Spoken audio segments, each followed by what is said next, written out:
Today we're presenting the first in a series of video conversations called Meeting of Minds. Today we're going to bring together two interesting, extraordinary voices with very powerful life stories. First we have Pete Cohen, who's known as Mr. Intention. He's a world-renowned coach, a speaker, and an author of more than 20 books who helps people shift from survival mode to living intentionally. And we have Andrew Scott, who's an entrepreneur and a business leader who's overcome many personal challenges to build a multi-million-pound business, and now he helps others to find their true purpose in life and business. Today we're going to explore intentional living and finding your purpose, and how the two might be more closely connected than we think. So to begin with, I can put this question to both of you. You've both faced extraordinary challenges and used them for fuel for transformation. What does living with intention and finding your purpose really mean to you? And why do you believe it's so important right now?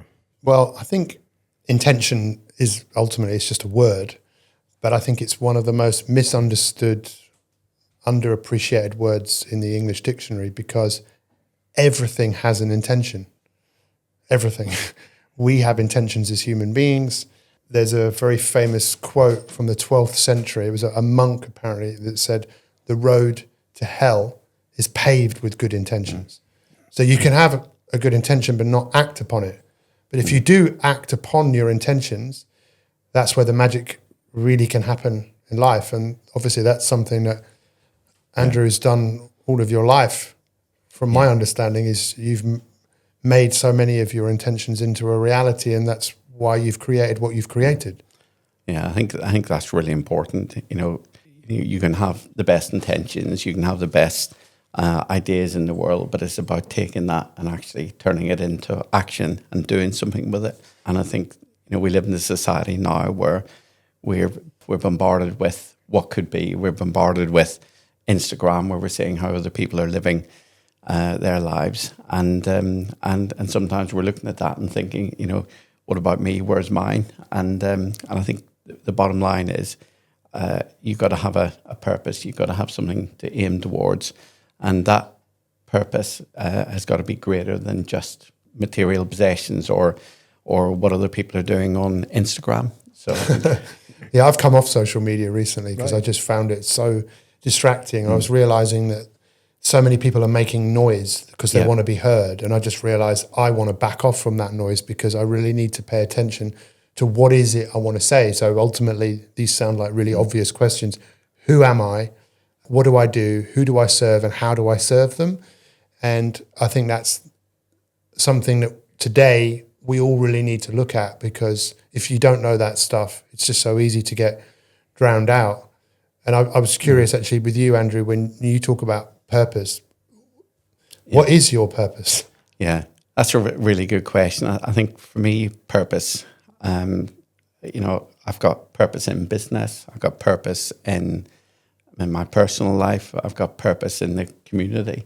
So, and actually, just taking a step back to that, I think, we live in a world now where people are, I think, less happy than they've ever been, more frustrated than they've ever been. And I think a lot of that actually comes down to purpose or lack of purpose. So I think we all need a sense of clarity of where we're going. And for me, actually, it's about where do we end up? What does the finished product look like? What does Pete Cohen look like when he's done? What does Andrew Scott look like when he's done? When you say done, what do you mean? Our end of our lives? Yeah, as in complete. What does good look like? For me, I'm constantly striving to be better, constantly striving to make improvements, both in my own life and in other people's lives. So for me, purpose is not, it's something that's moving all the time, but I'm constantly looking at what is the next step? What do I look like? What does good look like for me? So I guess it's probably goals as well. I was going to say, we've talked about purpose and goals before, you and I, and we've noticed a difference between the two. Maybe you could explain a little bit more about that. For me, purpose comes down to vision, which is where you want to be and what it looks like, and the steps to make that happen, which is goals. Purpose without goals is just a fantasy, really. It's just an idea. So I think you need vision. You need to have clarity of where you're going and what you want to look like. And, whether that's a business, what it looks like when it's done. What does a great business look like for you? But without goals, it's never going to happen. It's never going to materialize. Does that chime with you, Pete? Do goals chime with intention? It does. I mean, I know Andrew quite well. I know you know him quite well as well. And I know one of the things that he has an incredible superpower, which I'd like to dive into. But just going into the whole thing about goals, I'm more a fan of intentions than goals. But it's just words at the end of the day. What we see with goals for a lot of people is it tends to be a right brain activity, like a tick box. This is the goal. It doesn't always evoke emotion. I think intention is something where you know that the thing you want to do, you know it's going to be hard, you know it's going to be difficult. It evokes emotion. And I think sometimes just a goal on its own can we just need to do this. But what you want people is to be engaged emotionally into what they're doing to make this thing happen. But I know that's what Andrew does anyway, and ultimately they're just words. Yeah. But what's really interesting about Andrew, as a coach, what I love to do is I love to find out if someone's good at something, how do they do it? You know, what are they doing? And we've spent enough time together. Tell me about, you know, your childhood and your way of dealing with a pretty challenging environment that you were growing up with was to immerse yourself in books and fantasies. Absolutely. And I remember you saying you'd come to the end of a book and then you'd think, hang on, I can think of a better ending to that. So he would then use his brain to see something better and then be more inspired. You should have been an author. Yeah. But when you go into businesses, and you've done this with so many people's businesses, what your business does, right? You go into a business, you see what's going on, and you see what is possible from your ability to see where everything is. I've struggled with that in my life. That's what people call foresight. And I think foresight only can really come from obviously experience, but often a calmness. Because if you're in a state of high alertness, which I've spent a lot of my life being in that state, it's very hard to see beyond today, tomorrow, next week, next month. That's basically one of your superpowers, isn't it? I think when I was growing up, as you said, I loved fantasy world. I loved, to go into these little worlds and escape. For me, that was a lot of escapism. But over that period of time, one of the things that I loved was Lego. And what I really find fascinating about Lego is you can take 100 blocks and you can put them together in 100 different ways and you'll get 100 different outcomes. You can take these blocks and it can be a car or it can be a dinosaur, it can be anything that you want it to be. And I think life's like that. And I think business is like that. So, if I have got a superpower, it's an ability to go into a business and look at it in those component parts and break it down into Lego parts. And then say, look, if we put this together in a slightly different way, we're going to get a different income, a different outcome. And a different income. And a different income, yeah. Definitely we're going to get a different income. And I see this all the time when I go and work with a business. They generally approach me because they've hit a glass ceiling and the business can't get beyond that glass ceiling. And I will be able to go in and I'll be able to look at those building blocks in a business. But as I'm progressing, I'm finding it's the same, not just in business, but in people's personal life as well. We're all made up of building blocks and we put them together in different ways. And as a result of that, we've got an outcome. It's kind of interesting because obviously you know Andrew quite well as well. What do you think about what I just said about his ability to do that?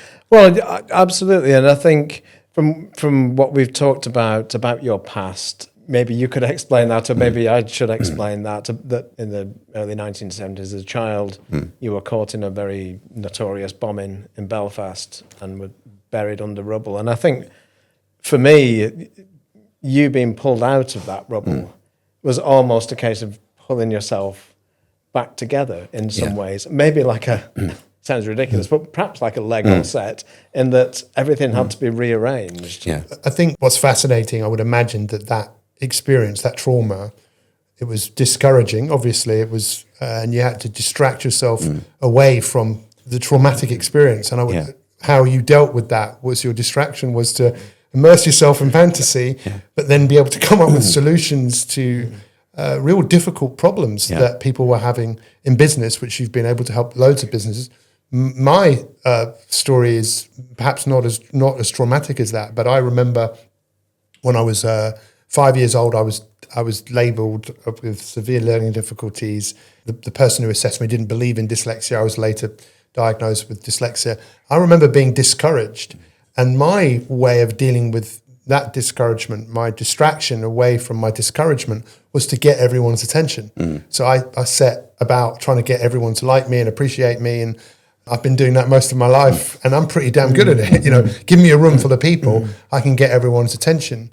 But I think there's something much deeper going on, which I've seen in myself, but I've only seen what's beneath my own insecurities through really difficult circumstances. But I think I don't know whether you find this, because you also, not only have you worked with loads of business people, but you've also worked with lots of other famous, successful people. Yeah. Isn't that the same? Because I've heard Elon Musk talk about this in terms of loads of entrepreneurial people. Yeah. Their trauma has really been their, I don't know what you would call it. What would you call it? Their almost the flashpoint, the explosion. Everything happened out of the trauma. It's a fuel.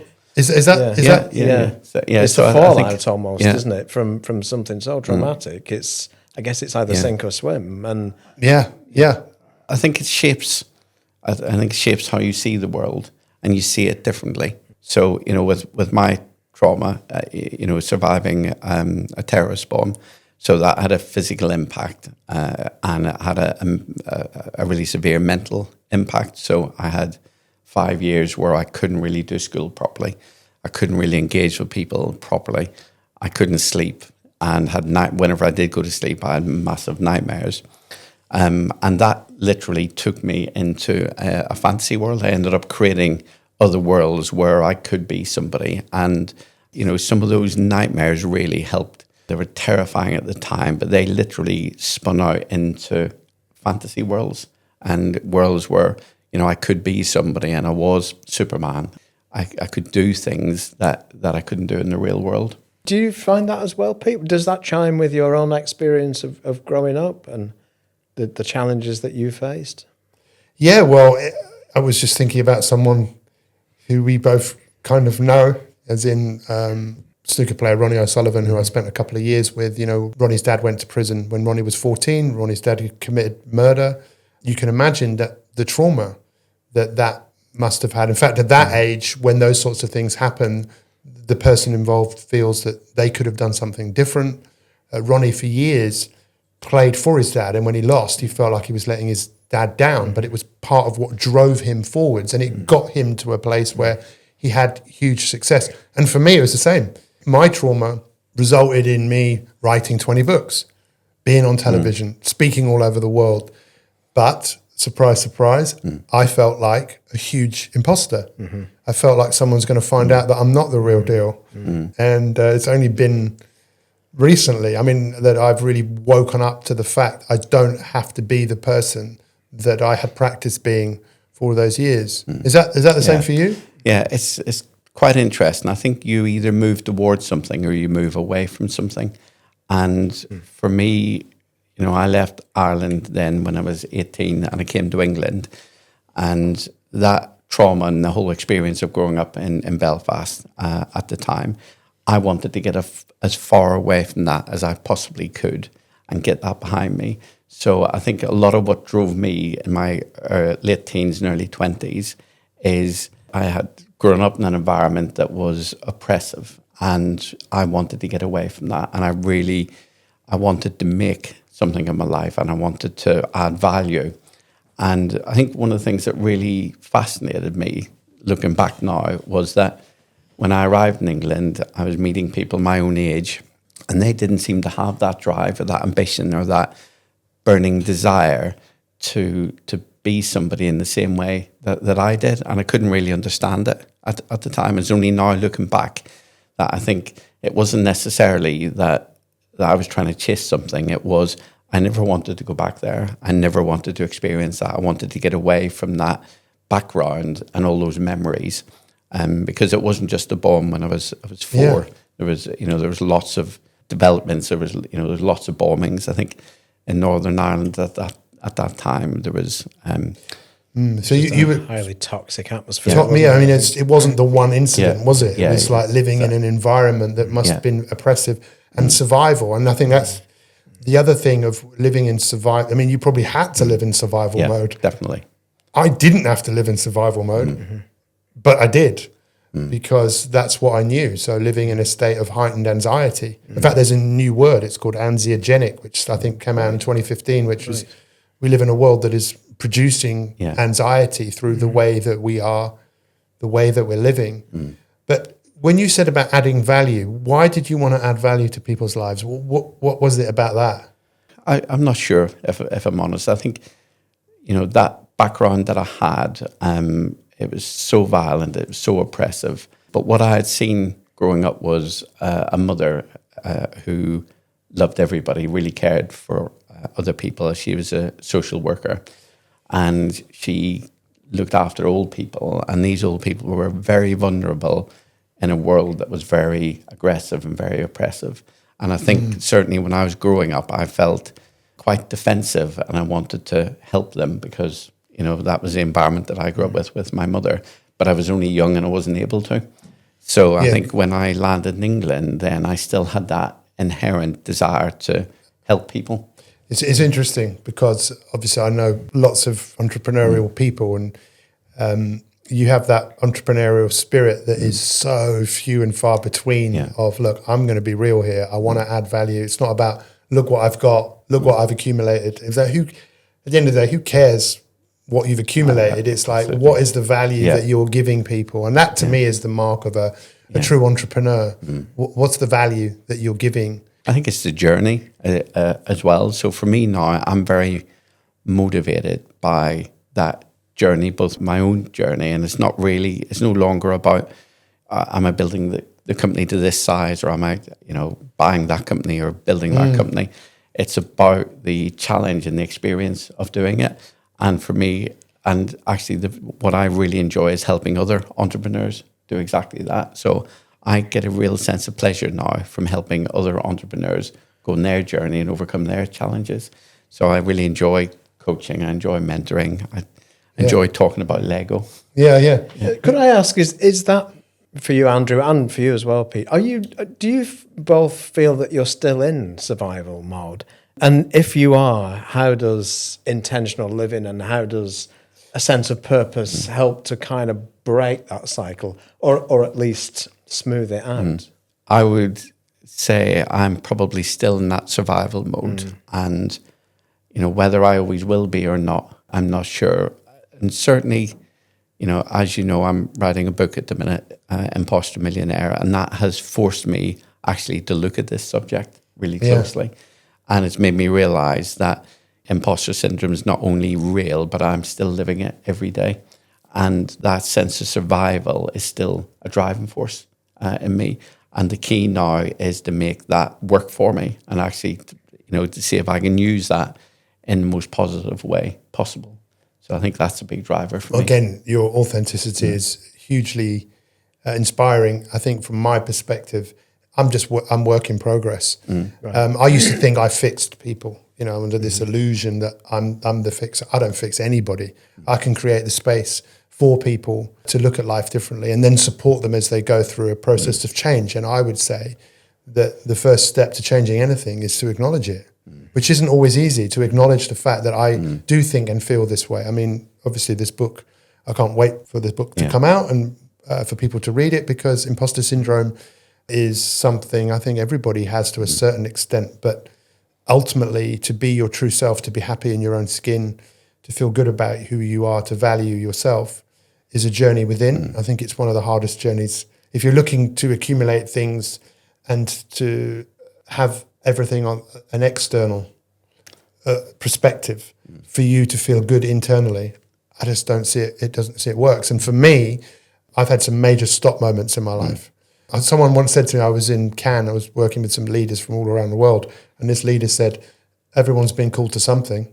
If you don't answer the call gets louder and louder and louder. And I believe I've been called for a long time to something. My calling is about stopping for others, but I realized I needed to stop for myself, because I could only stop how I was thinking and feeling by facing it. And for me, it took my wife to die in 2023. The grief was so intense that it really brought me to my knees to kind of face my own living experience. And it's something I want to change. I want to be more present. I realize in my life, I was labeled with hurry sickness. I was born 6 weeks premature. My mum said I was in a hurry to come out, and I've been in a hurry ever since. You know, which is good because I've got a lot of things done in one respect, but I don't feel I was particularly present. So now my goal is to be more present for myself because we seem to have an urgency now, and I'm not sure if that's a good thing or not. I don't think it's a good thing at all. Do you? The urgency. I mean, what's the hurry? No. It's interesting. You mentioned one point there as well. In my book, I talk about 6 demons, and one of those demons are validation. And I've certainly come to realize, and I wasn't aware of it, how much I sought external validation, what other people thought, and even internal validation. And I think that's something that you mentioned earlier, and I think around self-awareness, actually understanding who you are and understanding what your strengths and weaknesses are and what you really think. I think that's something that you uncover as part of what you do with your coaching. Get clarity around who you are is so important. And for me, this sense of self-awareness, I thought I knew myself. And as I actually started to write the book, I realized, you know, I call it the 6 demons that held me back as I was building my life, my career. And the 6th one was validation. Yeah, validation is a fascinating thing. Does that chime with you? And is validation a positive or a negative, do you think? Or can it be both? Well, it depends who's giving you the validation. I mean, I know Andrew and I are massive fans of surround yourself with people who validate you for who you are, but will also give you a damn good, whatever you need to hear, because they're people that have genuinely got your back. But I think the highest form of validation is self-validation. And that's one of the reasons why I felt I had to just to step back a little bit from social media, because I realized I'm looking for validation. I'm looking for people to like and appreciate what I'm saying. And I think for me, it's a sickness, because I'm constantly looking for validation. And I think we live in a world that's just full of social comparison, and it's a sickness, I think. And your loss is very, very recent. 2 years, or perhaps less than 2 years. How has that changed you in terms of intention setting and goal setting? Did it throw everything into the air? Well, of course. My whole life was turned upside down. In 2011, my wife was given 18 months to live. And I'm very fortunate. I'm very privileged. I had 2 amazing parents. I lost my mum. I lost my dad, my mum, and my wife all in 5 years. But I was very lucky. I had these people in my life. My dad always said, son, it's not what you know, it's who you know. So when I met him, we met at an event. We immediately were attracted to each other because you could see that there's that mutual interest of this person is here to serve. My mum always said, there's an answer to everything. And I do believe there's an answer for everything. And so when my wife got sick, it's not what you know, it's who you know. My mum, there's an answer to everything. I found a treatment in America. This treatment was miraculous. My wife made an incredible recovery. But then she had secondary cancer that this time was much deeper. She was given 6 months to live. Again, I almost gave up. I found this treatment in Germany. It was absolutely crazy. They put 2 viruses in her brain. It triggered an immune response. She made the most incredible recovery. I filmed all of this. There's actually now a medical paper that's been published about my wife and how she responded to this virus treatment. But her motto was just get on with it. And I remember we were in America in 2012, and she'd had a terrible day with the treatment that she was on, and I filmed her, and she said, look, I just realized I've got to get on with it. And it, to me, is intentional thinking. You know, intentional thinking is just stop and think about what you're doing before you do it. And so when she died, and, grief is a real difficult thing. I think it's, if you've ever loved someone and you lose them, then grieving is part of living, and it can be, I think it's a process. For me, part of the grieving process was I need to tell the story of who this woman was. Like, you need to tell the story of what you've been through. You have to get it out. And I know it's going to take time, but someone is going to read that book and it's going to change their life, because they're going to see things from a different perspective. And people don't change really when we tell them. People change when they're perspective changes. When you show them. When you show them and they think, oh, I've never thought of it like that. So I decided to lean into the grief and did one of the hardest things to do because I'd filmed a lot of what had happened. I put it into a documentary. Right. I didn't make the documentary for any other reason of this is what I've got to do. Then a friend of mine said, you should speak to this filmmaker. That filmmaker was very friendly to me and he just said, look, you should enter into some film festivals. And I was going, Incredible. why? Yeah. He goes, well, just do it. You don't know what, I'd never done that before. And it's now won 10 film festivals around the world. Wow. Yeah. And here's one I made earlier.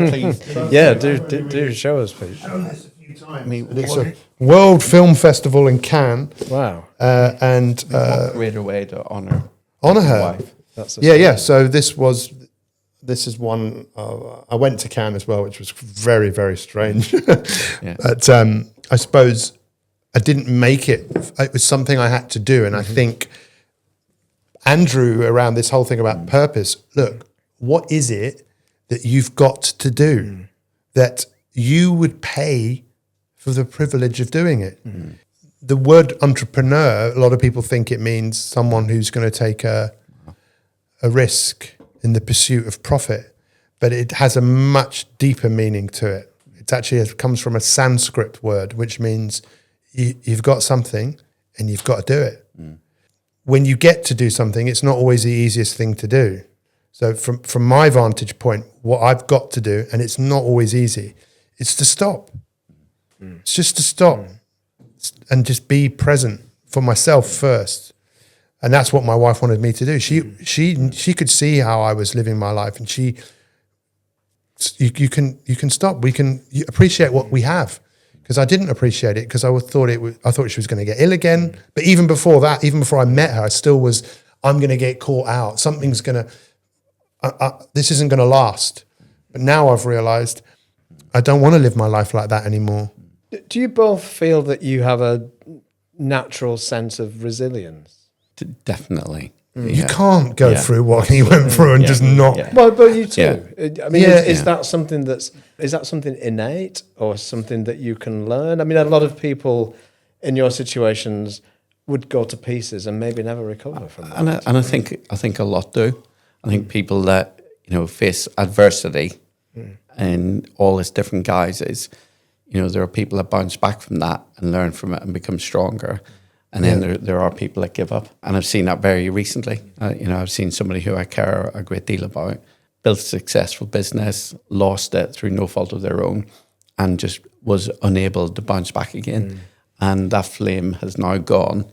They're now living a life without purpose, without ambition, without anything driving them forward. And they're just existing now. And this life is precious that we have, and we want to use it and we want to value it. And, to live a life without intention or without purpose, I think is really sad. Where does that tipping point lie, do you think, between knowing that you can get through this and actually everything falling apart that can't be put back together? I wish I knew the answer to that expression of what doesn't break you. It can make you stronger, and I think that's just how everything really is in life. That going back to intention, there was a guy who won the Nobel Prize in 1937. He was a Hungarian guy, and he had this theory. It was called syntropy, and all syntropy means is everything lives to express. Every living cell express, but it might not express itself because it can come up against resistance, and the resistance can obviously break things in nature, which we are a part of, or it can make you stronger. I think, I can't speak for Andrew, but I mean, we're of a similar age. I think that what I've noticed is that I've softened as I've gotten older, and I realize that I have the opportunity still to serve, and I still want to serve, but I want to do it more on my own terms as opposed to doing really what makes me really happy. And but I feel I've only just got started in my work. I'm 55. What about you? Do you? Yeah, no, it's very strange. I used that phrase actually this morning. I feel like I'm just getting started, and just reflecting on that conversation. The person that gave up, I think sometimes in business and in life you do face adversities, you face challenges. Sometimes it doesn't go your way. I think when you have absolute clarity of purpose and you stand for something and you believe in something, that keeps you going. I mean, you know, in the Second World War, there was a book, or after the Second World War, called Man's Search for Meaning. Yeah, Viktor Frankl. Viktor Frankl. And, you know, he survived that. He survived the Holocaust. He survived, you know, atrocities. And he had an absolute purpose to keep going because he wanted to tell the story. Yeah. And I think when you've got that purpose, you will overcome adversity, you will get back up again, and you will go again. And, you know, and in business and in life, it's tough sometimes. You do get knocked down. Sometimes events happen which are unfair, but that ability to get back up again and to keep getting back up again, I think it comes down to purpose. I think if your purpose is strong enough and your vision is strong enough, you will get back up again. And sometimes, you know, purpose changes. One of the things that I do with some business owners is they come to me because their business has gone in a different direction and they've lost that fire and that passion for the business. It's had to pivot because of business conditions or because of governmental changes or because of markets change or a million different reasons why a business changes direction. But quite often what I find with business owners is when they launch it, they've got that fire and they've got purpose and they want to make a real difference in their business and they want their business to help people and provide real value. And then over time it's pivoted, it's gone in a different direction and they end up losing that purpose because the business has changed. So one of the things that I do is help business owners reset that purpose. And it's absolutely fine to say, let's have a new purpose, let's have a new vision, let's have a clarity on where we're going now, and have that purpose big enough that it excites you enough that even when you do fall over, you're going to get back up again and go. I think purpose comes from resilience. Does that resonate with you, Pete? Yeah, but also, as you said, about adapting. I mean, have we ever lived in an era absolutely. where things are changing as fast as they're changing now? Yeah. That there's so much uncertainty, so much change. I think it's, so, as you said, it's so important to look at, well, how do we adapt and who do we need to become? Otherwise, it's just going to get left behind. But I think the thing that stands out now more than ever in business is authenticity. Absolutely. You know, people are craving for something that's real. Yeah. I now look at stuff online and I don't know whether it's real. I'm craving for someone to stand out who is standing up for something that is real. And I think more and more people are wanting to do business with businesses that are, you know, here to make a difference and have a purpose and it's far beyond just making money.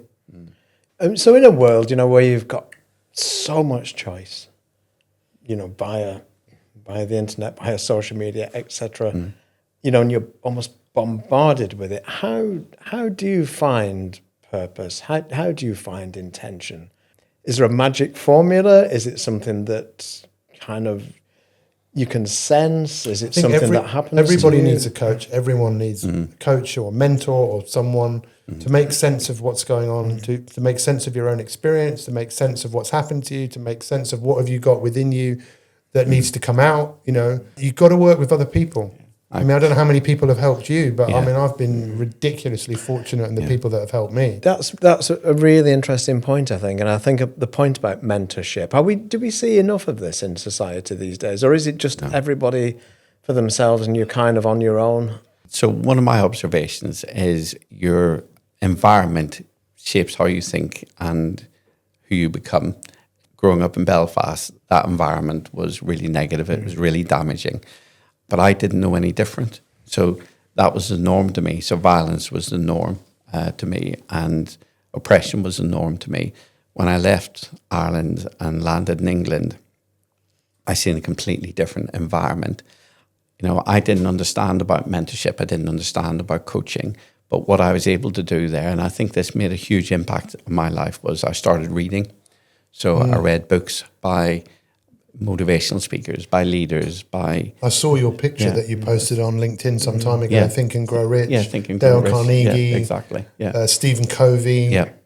Yeah. So why did you turn to those books? Yeah, I think somebody had... And tapes as well. Yeah, no, exactly, yeah. So, no, this was bizarre. I went into my loft a few months ago and in the corner was a box that just said tapes on it.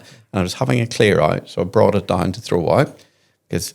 it had been up there for a long, long time. I opened the box and it was full of old cassette tapes. And I couldn't believe these. I couldn't even, remember having all of these. So I ordered a old-fashioned cassette player and which sits on my desk now. And I started listening back to all of these. Who have you been tapes. listening to? Who still resonates with you today?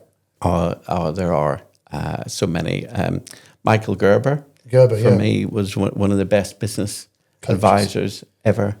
And his book, The E-Myth, The Entrepreneur Myth. Stephen Covey for me was 7 Habits, Think and Grow Rich, Napoleon Hill. Jim Rohn? Yeah, not so much Jim Rohn. Napoleon Hill, Brian Tracy, Zig Ziglar.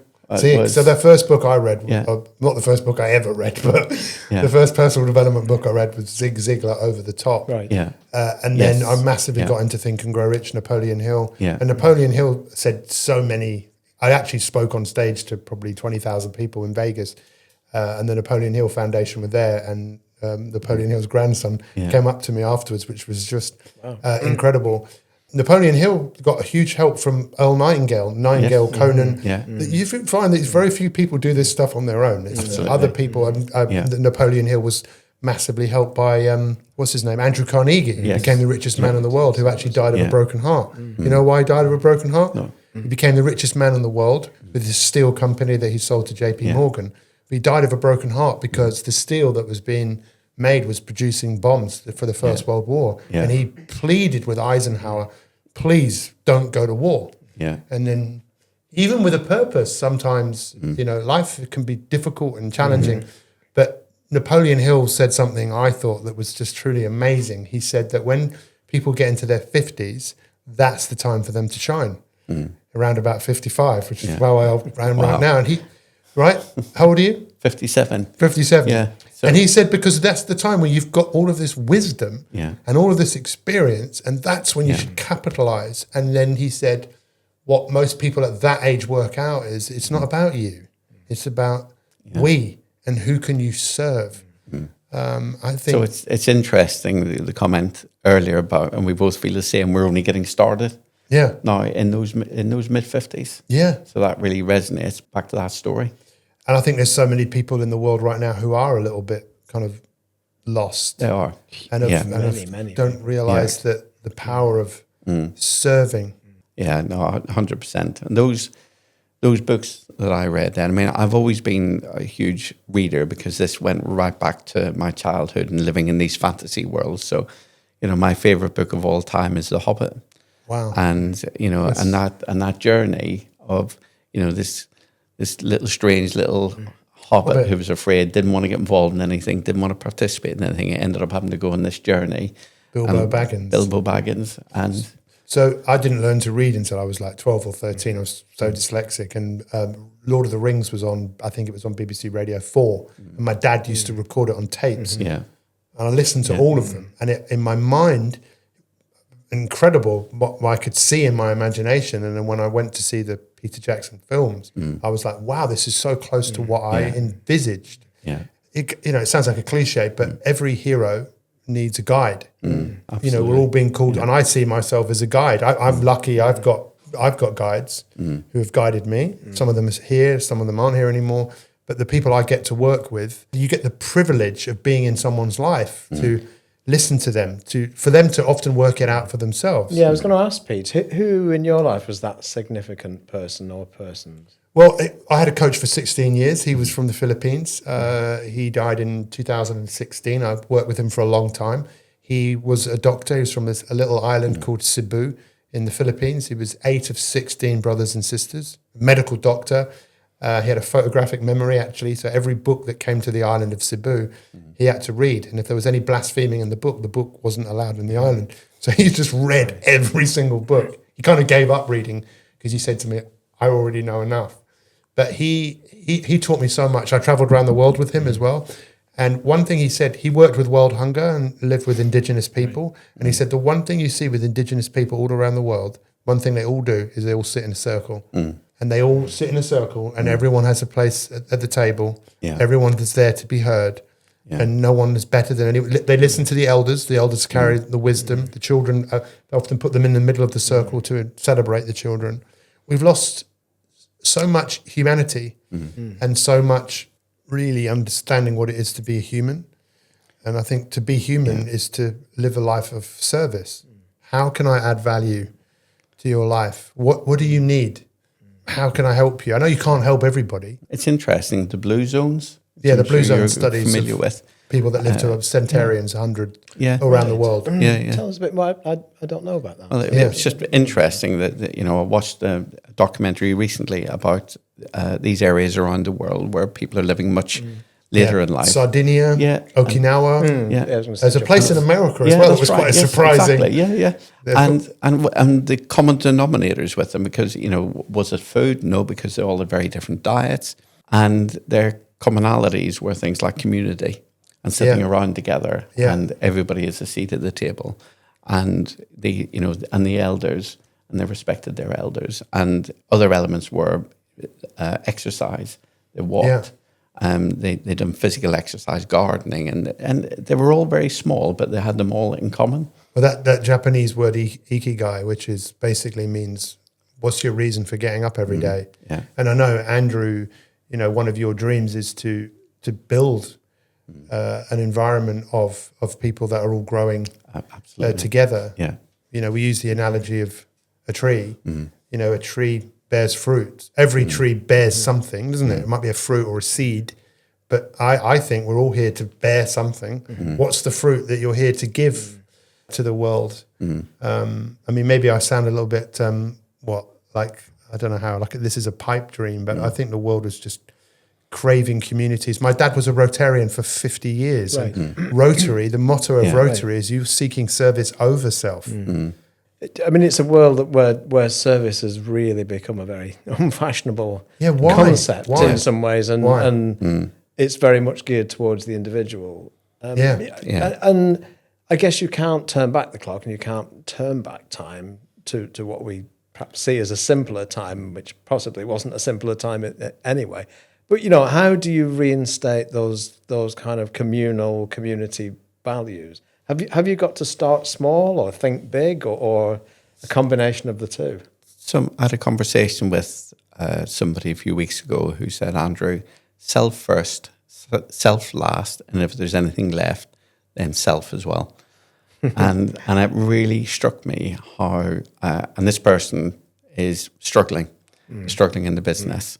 And they, again, lack of self-awareness. They couldn't see that, you know, nobody really cared about them because they only cared for themselves. Nobody would go the extra mile because it was evident that this person only cared about themselves. So, you know that old saying, what you give out, you know, you get back tenfold. I absolutely believe in that. And I think a lot of it comes down to self-awareness. You know, we are in a world now where people are more self-obsessed, I think. And you know, that idea of service, helping an old lady across the road, you know, and just helping other people get, you know, I really believe in business. If you help enough people get to where they want to get to, you will end up where you want to be anyway. I agree. Yeah. I just gave a talk today at Western College, and I was incredibly vulnerable and open about me and what I've been through.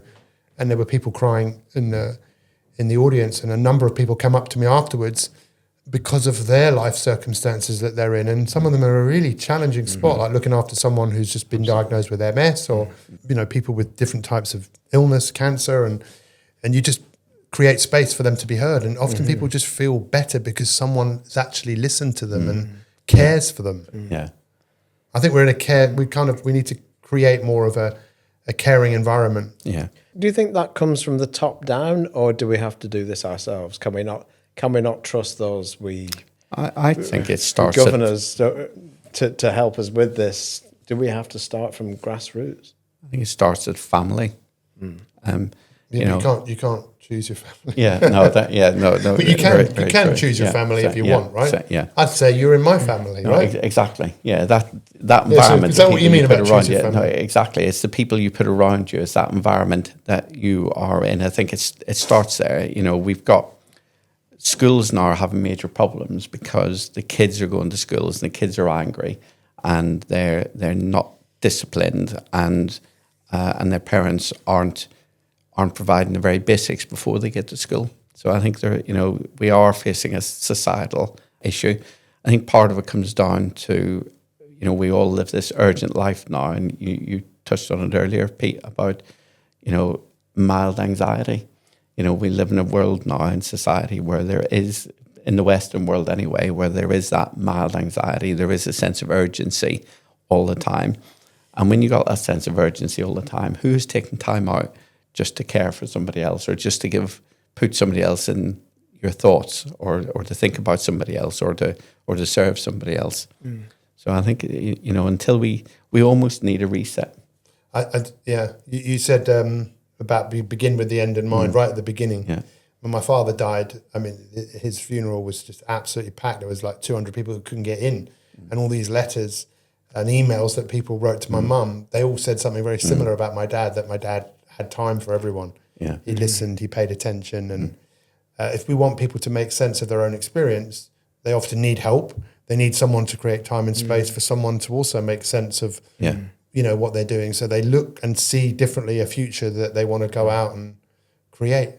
I guess it's also about helping people to trust their own judgment as well. Yes. Because, again, there's so much choice, etc., and we're told to do yourself. this, to do that, to do the other.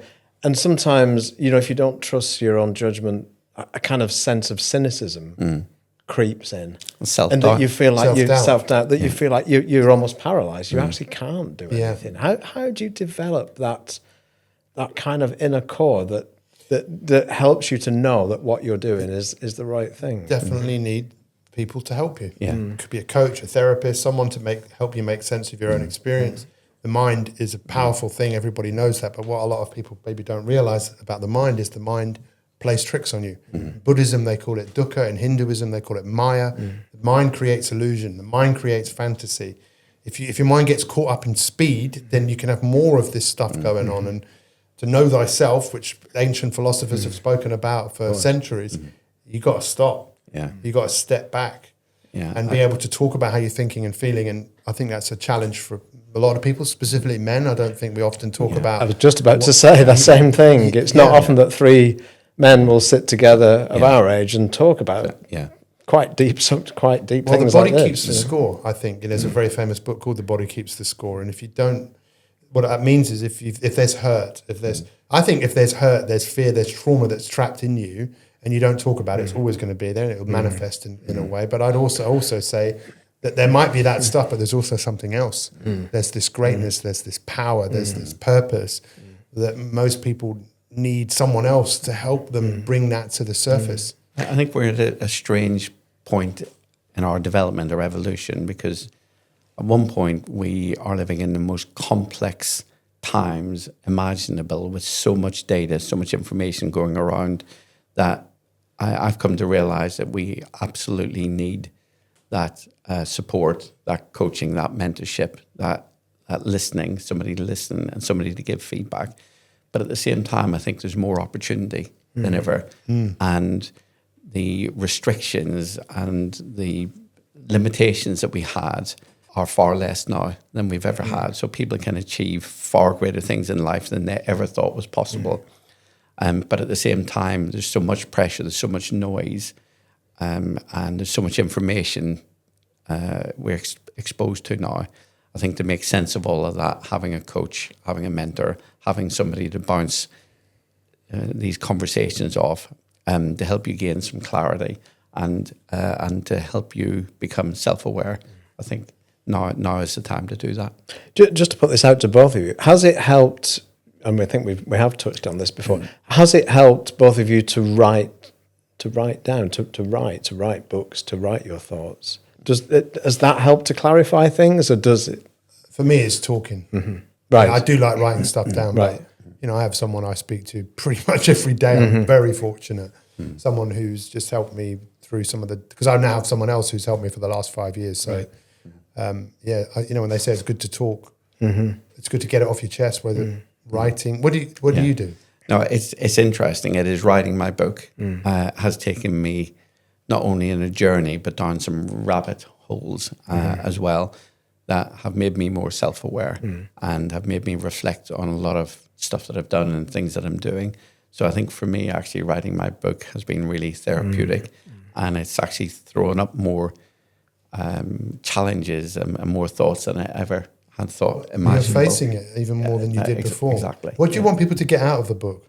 In summary, I would say that it doesn't really matter where you come from. It doesn't matter what you've been through.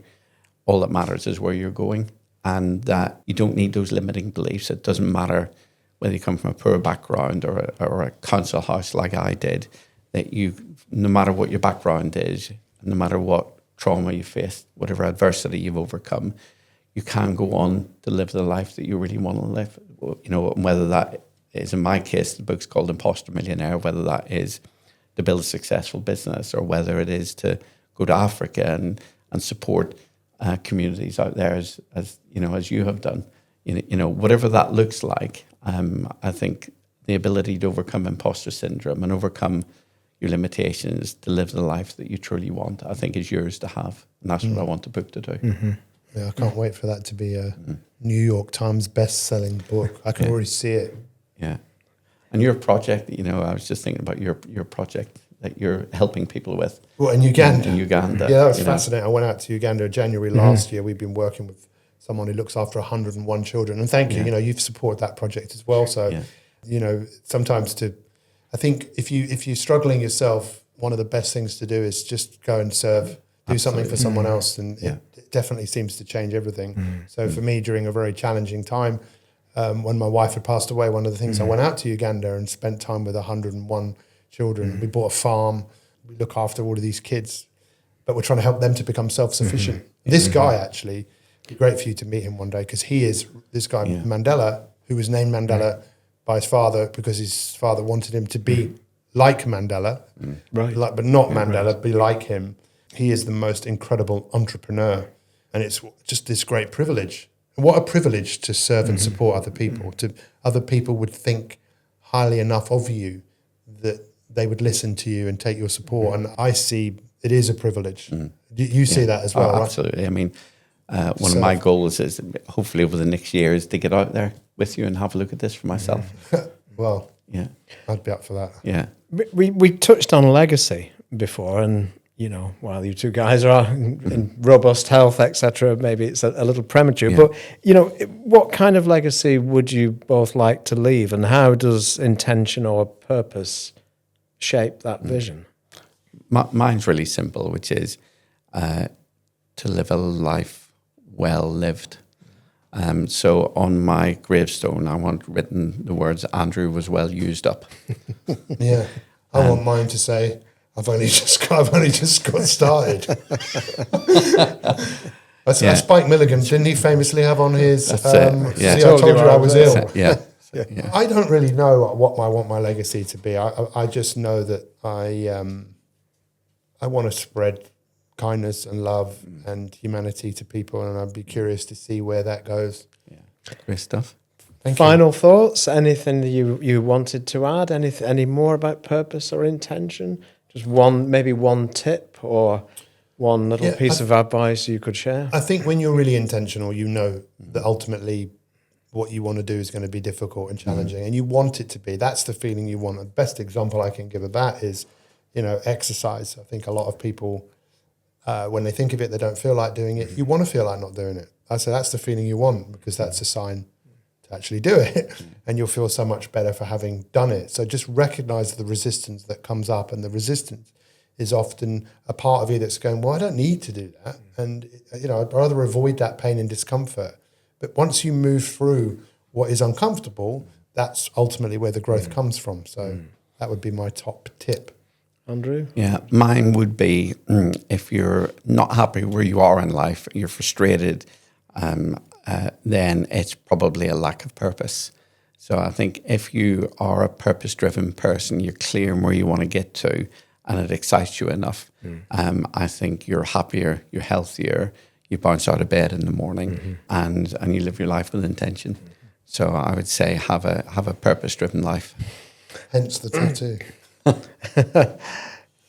Thank you. Okay, so perhaps we'll wrap that up now and just say thanks very much for watching so far. And maybe we'll leave you with a question. If what intention will you set today, and what purpose will you pursue tomorrow? And maybe that's worth having a think about. Brilliant. That's really good.